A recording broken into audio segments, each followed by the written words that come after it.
जय हिंद फ्रेंड, आपका स्वागत है आपके अपने यूट्यूब चैनल IAS माइंड पे। इस चैनल के माध्यम से हम यूपीएससी, स्टेट, पीसीएस और हर तरीके के वनडे एग्जामिनेशन की तैयारी करते हैं। अभी हम इसमें जो अपनी एंसेंट हिस्ट्री की सीरीज चला रहे हैं उसमें हम मौर्यन एम्पायर को आज पढ़ने वाले हैं। इसके पहले की वीडियो हमारे चैनल पे पड़ी हुई है, आप अगर नहीं वहाँ पे विजिट किया है तो आप वहाँ पे जा सकते हैं। चलिए, तो हमारे पास जो पहला पॉइंट है उसमें बताया गया है, Chandragupta Maurya is consider as one of the greatest empire of the India, empire of the India, है ना। तो चंद्रगुप्त मौर्य जो थे वो one of the greatest empire माने जाते थे भारत के, ये हम सबको पता है। He was the first empire who brought together a small fragmented kingdom to of the country and the combined them into the single vast empire, है ना। तो वो पहले ऐसे एम्पायर थे, वो पहले ऐसे राजा थे जिन्होंने एक छोटे से किंगडम से स्टार्ट करके एक सबसे बड़ा, मतलब बहुत बड़ा एम्पायर को चालू किया था। ये देखिए, ये सारे पॉइंट उनके बारे में इंट्रो है। मेंस लिखने में ये सारी चीज़ें हो सकता है कि आपको थोड़ा बहुत काम आ जाए, तो ये इन जनरल आप जानते भी हैं, बट एग्ज़ाम के पॉइंट ऑफ व्यू से ये 2 लाइन तो इम्पॉर्टेंट अभी तक नहीं थी, क्योंकि कभी ये क्वेश्चन नहीं आएगा कि क्या चंद्रगुप्त मौर्य महान राजा थे, ऐसा कभी क्वेश्चन नहीं आएगा। नेक्स्ट क्वेश्चन, नेक्स्ट लाइन देखते हैं। He expanded his empire to the edge of what is known as Iran. ये पॉइंट इम्पॉर्टेंट है कि चंद्रगुप्त मौर्य ने अपना जो एम्पायर था उसको एक्सपेंड किया था ईरान तक। ये क्वेश्चन आ सकता है एग्जाम में। He was one of the first unified Indian politically. Okay, Kautilya had an exceptional contribution to the establishment of the Mauryan dynasty, है ना। तो जो कौटिल्य थे उनका सबसे बड़ा योगदान था, बहुत ज़्यादा योगदान था मौर्य डायनेस्टी को इस्टेब्लिश करने में। और उनको और भी he was well known as Vishnugupta and Chanakya. जो कौटिल्य थे उनको विष्णुगुप्त और चाणक्य के नाम से भी जाना जाता था। ये भी इम्पोर्टेंट पॉइंट है। When Chandragupta Maurya had responsibility to unified Indian empire as emperor, Kautilya served as the prime minister, adviser and chief priest, है ना। कि इसमें ये बताया गया है कि जब चंद्रगुप्त मौर्य राजा थे तो उनके जो प्राइम मिनिस्टर थे, उनको जो प्राइम मिनिस्टर थे, एडवाइजर थे और चीफ प्रीस्ट थे, वो कौन थे? कौटिल्य थे। He was pioneer scholar of the political science, he was मतलब Kautilya, and also known for his famous book Arthashastra. Kautilya जो हमारे थे वो स्कॉलर थे पॉलिटिकल साइंस के, और उन्होंने अर्थशास्त्र बुक लिखी थी जो बहुत ही फेमस बुक है। This is one of the oldest book which is based on the political condition of the Mauryan dynasty, है ना। तो जो अर्थशास्त्र है वो कौन से पॉइंट पे बेस है? वो पॉइंट पे बेस है मौर्यन डायनेस्टी के अर्थशास्त्र पे, मौर्यन डायनेस्टी के इकोसिस्टम पे। Okay, next point. In the Junagadh description of Rudradaman, there is a description of the construction of a dam for irrigation by Pushyagupta, a provincial governor of Chandragupta Maurya, है ना। तो जो जूनागढ़ का inscription है रुद्रदामन का, उसमें ये बताया गया है कि भाई इरिगेशन के लिए पुष्यगुप्ता ने एक डैम का कंस्ट्रक्शन करवाया था, निर्माण करवाया था। और पुष्यगुप्ता कौन था? ये प्रोविंशियल गवर्नर था चंद्रगुप्त मौर्य का। तो प्रोविंशियल गवर्नर था, तो इसने अगर पुष्यगुप्त का नाम आता है, who is the provincial governor of the Chandragupta Maurya, it means this dam was constructed only by Chandragupta Maurya only. Okay, because Chandragupta Maurya के अंडर में ही हुआ होगा। ये प्रोविंशियल गवर्नर है तो उससे क्या बात होती है, अलॉटमेंट तो पैसा तो चंद्रगुप्त मौर्य के उसमें से ही आया होगा ना। चलिए आगे देखते हैं। In the state of Andhra and Satara and the Saurashtra, in the state of Andhra and Saurashtra, Gujarat में ये जो डैम था वो बनवाया गया था इरिगेशन के लिए। कौन बनवाया था? पुष्यगुप्त ने बनवाया था। इट मीन्स, इसका मतलब ये है कि चंद्रगुप्त मौर्य की जो डायनेस्टी थी वो गुजरात तक भी फैली हुई थी। It prove that this part of the western India was, वही बात जो मैंने अभी बताई है, it prove that this part of the western India was included in the Mauryan empire. Chandragupta Maurya defeated the invading army of the ruler of the eastern part of the Alexander's empire Seleucus in 1305 BC, है ना। तो चंद्रगुप्त मौर्य जो थे उन्होंने defeat किया था eastern part में Alexander के जो एम्पायर के एलेक्जेंडर के एम्पायर के जो उनके एक इन्वेडिंग आर्मी थी जिसको सेलिकस हेड कर रहे थे, उनको इन्होंने किसने, चंद्रगुप्त मौर्य ने उनको ये किया था, क्या किया था, डिफीट किया था। क्या किया था, डिफीट किया था। चलिए आगे देखते हैं, आगे का पॉइंट क्या है, क्या बताता है।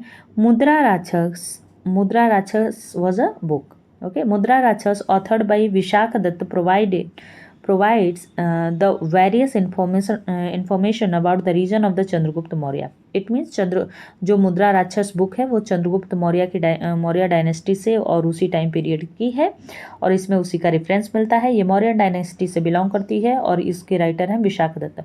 बहुत सारे डायमेंशन से क्वेश्चन आपके पास आता है। पहला, जैसे ये बुक है, या इसके एग्जाम्पल में कोई भी बुक ले लीजिए। मुद्रा राक्षस कौन सा डायनेस्टी, मुद्रा राक्षस पहले तो क्या है, बुक है, नॉवेल है, पोइट्री है, ड्रामा है, what is this, okay. Second one, who is the author of the मुद्रा राक्षस। Third question is like that कि मुद्रा राक्षस belong from home kind of dynasty, okay, कि मुद्रा राक्षस किसके टाइम से बिलोंग करती है। उसके बाद मुद्रा राक्षस में किस किंगडम के बारे में, किस एम्पायर के बारे में इंफॉर्मेशन मिलती है। ये सारी चीज़ें इस तरीके से क्वेश्चन आता है, तो आप लोग इसको एक लाइन में याद कर लीजिएगा। आगे देखिए, Dhundiraj had written a सेमेंट्री on मुद्रा राक्षस, है ना, सॉरी, कमेंट्री ऑन मुद्रा राक्षस। तो जो ये धुंडीराज थे इन्होंने क्या लिखा था, मुद्रा राक्षस पे कमेंट्री लिखा था। In this drama Chandragupta Maurya is describe as the son of Nand Raj. 2 point important. पहले तो धुंडीराज, इन्होंने क्या लिखा था इस पे, एक सेकंड, इन्होंने क्या लिखा था इस पे, ड्रामा लिखा था। क्या लिखा था, ड्रामा लिखा था, सॉरी, कमेंट्री लिखा था। मुद्रा राक्षस है क्या, ड्रामा है। और मुद्रा राक्षस में चंद्रगुप्त मौर्य को कैसे डिस्क्राइब किया गया है, सन ऑफ नंदराज। कैसे डिस्क्राइब किया है, सन ऑफ नंद राज, ओके। तो ये सारी बातें यहाँ पे क्लियर हुई हैं। आगे देखिए, this book depicted Chandragupta Maurya as a, this book, ये बुक डिपिक्ट करती है चंद्रगुप्त मौर्य को एज अ विशाल एंड कुलहीन, है ना। तो ऐसे ये डिपिक्ट करती है। क्वेश्चन आएगा कि विशाल एंड कुलहीन चंद्रगुप्त कौन से किंग को बोला जाता था, कौन से एम्परर को बोला जाता था, चंद्रगुप्त मौर्य को। किस सोर्स में बोला गया है, मुद्रा राक्षस में। मुद्रा राक्षस को किसने लिखा है, विशाख दत्त ने लिखा है। मुद्रा राक्षस पे कमेंट्री किसने लिखी है, धुंडीराज ने लिखी है, ओके। मुद्रा राक्षस इज ड्रामा और novel, it is drama, okay. आगे, बिसाइड मुद्रा राक्षस, अभी मुद्रा राक्षस के बारे में हमें बहुत सारी बातें पता चल गई हैं। आगे देखते हैं, beside Mudra Rakshasa 2 other work of Vishakh Datta. पहला मुद्रा राक्षस है, उसके बाद 2 और बुक है जो विशाख दत्त ने लिखी है, जिसमें कि Devi Chandraguptam is the first and the अभिसारी कवांचित का कथकेन, ये है, या तो इसको अभिसारिका बंधित काम भी कह सकते हैं, है ना। देवी चंद्रगुप्तम बहुत बार एग्जाम में आया है, और ये अभिसारी, तो हमें ये अभिसारी बंधित काम, ये हमें इस चीज़ को याद रखना पड़ेगा। William Jones first scholar who recognise Sandrocottus Chandragupta Maurya. तो जो विलियम जोन्स थे, कौन थे, विलियम जोन्स जो थे, उन्होंने पहली बार ये बताया था कि जो हमें हर जगह हर जगह इन द सेंस के इंस्क्रिप्शन वगैरह में सैंड्रोकोटस का के बारे में जानकारी मिलती है। वो सैंड्रोकोटस कोई और नहीं बल्कि कौन है, चंद्रगुप्त मौर्य साहब ही हैं। Iranian and Plutarch also described him as the Androcotus. Justin, a Greek writer, described the meeting of Sandrocotus and Alexander the Great, है ना। बहुत इंपॉर्टेंट पॉइंट, मतलब सैंड्रोकोटस ये बात ये जो शब्द है, ये जो नाम है, ये किसके लिए लिया जाता था? तो चंद्रगुप्त मौर्य के लिए लिया जाता था। जस्टिन एक ग्रीक राइटर थे, उन्होंने एक मीटिंग का जिक्र किया है जो सेंड्रोकोटस और अलेक्जेंडर के बीच हुई थी। मोस्ट प्रोबेबली ये अलेक्जेंडर ही था। एग्जाम में आएगा तो आपको इसको मानना है चंद्रगुप्त मौर्य ही था। सेंड्रोकोटस ये चंद्रगुप्त मौर्य ही था। जो ग्रीक और पर्शियन राइटर होते थे ना, वो चंद्रगुप्त मौर्य को एंड्रोकोटस ऐसा कह के बुलाते थे। तो इस चीज़ को याद रखना है, एग्जाम में अगर कुछ भी आए तो इसको ही मानना है, सेंड्रोकोटस को। भी ऐसे नहीं मानना है कि अरे कुछ लोग मानते थे नहीं मानते थे, पीएचडी नहीं करनी है। जो नॉर्मल इन्फॉर्मेशन है उसको रखना है अपने दिमाग में और एग्जाम देना है। Greek writer have addressed Bindusara as the Amithrocotus, as per the scholar, the Sanskrit from of the Amithrocotus is the Amitrghat, killer of enemy. Okay, so there is a Greek writer who addressing Bindusar as the Amithrocotus. Kotak, कहीं कोटेक कहा जाता है, कहीं कोचस कहा जाता है। Hindi text book में आप देखेंगे तो ऐसा लिखा होता होगा। तो उसने जो एक ग्रीक राइटर है ना, उसने Bindusara, who is the Bindusara is the son of the Chandragupta Maurya. तो उसने जो एमेट्रोकोटस का जो एमेट्रोकोटस जो नेम दिया गया है, आप कह सकते हैं, वो किसको दिया गया है? वो बिंदुसार को दिया गया है। The Sanskrit form of Amitrochates is Amitraghata which killer of enemy. तो अमित्रघात तो उपनाम बिंदुसार का था। ये तो इंडियन टेक्स्ट में भी हमारे पास अवेलेबल है। बट ये जो एमेट्रोकोटस है, ये कौन था? ये बिंदुसार को ही कहा जाता था। ऐसा इन्फॉर्मेशन हमें ग्रीक राइटर से मिलता है। तो याद रखिएगा, बात अगर एमेट्रोकोटस की आए, अमित्रघात की आए, इसका मीनिंग होता है किलर ऑफ एनिमी। ये सब सरनेम किसको दिया गया था? बिंदुसार साहब को दिया गया था। Jain text call him Simhasena. किसको? बिंदुसार को। अमित्रघात को, एमित्रोकोटस को सीमासेन कहा जाता था। In Jain text the name of the mother of the Bindusara was Dhudhara. कहीं कहीं धुरंधरा भी लिखा रहता है, धूधरा, है ना। तो जो ये जैन टेक्स्ट है हमारे पास, उसके अकॉर्डिंग बिंदुसार की मदर का नाम क्या था? धुरधरा था। क्या था? धुरधरा था। According to the Divyavadana is the Buddhist text, है ना, belong from the Sri Lanka. There was a revolt in the Takshashila in the time of the Bindusara for which he sent his son Ashoka to suppress it। यहाँ पे एक event की चर्चा हुई है कि दिव्यावदान जो एक बुद्धिस्ट टेक्स्ट है, उसमें ऐसी बात मिलती है कि जो बिंदुसार के समय में एक रिवॉल्ट हुआ था तक्षशिला में, और उसको सप्रेस करने के लिए उसने अपने बेटे को भेजा था, अशोका को। The chronology of the Mauryan dynasty अभी तक का ये है कि सबसे पहले चंद्रगुप्त मौर्य है, देन बिंदुसार है, देन अशोक है ना। अभी अशोक के बाद कुछ लोग आएंगे, उनको हम आगे देखते जाएंगे। According to the Strabo, Antiochus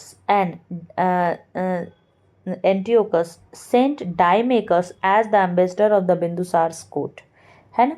तो जो ये था ना, एंटियोकस था। Antiochus was the king of the somewhere in the near about Persia, I think, who sent Dimachus as the ambassador of the Bindusar court। उसने डायमेकस को बिंदुसार का एम्बेसडर बना के भेजा था। नेक्स्ट पॉइंट जो हमारे पास है, according to the Pliny, king of the Ptolemy second Philadelphus of Egypt sent Dionysius as the ambassador of the Mauryans court. तो वही बात है, मतलब सेम ही है कि जैसे एम्बेसडर का नाम है, वो आप इस तरीके से इसको याद रखिए। अगर आपके दिमाग में ये आ रहा है कि नहीं ये इस नाम का कैसे क्वेश्चन आएगा, तो ऐसे आएगा कि ये जैसे आ जाएगा नाम कि डियोनाइसस किसके दरबार में एम्बेसडर बन के आया था। तो यहाँ पे हमें एग्जैक्ट नाम तो नहीं पता है, बट बिंदुसार का हम ऑप्शन लगा सकते हैं, या डायनेस्टी अगर पूछे तो मौर्य डायनेस्टी। नेक्स्ट, डायमेकस किसके दरबार में आया था? ये बिंदुसार के दरबार में आया था। ये तो 110% क्लियर ही है। नेक्स्ट पॉइंट जो हमारे पास है, Bindusara demanded 3 item from the rule of the Syria, from the ruler of the Syria.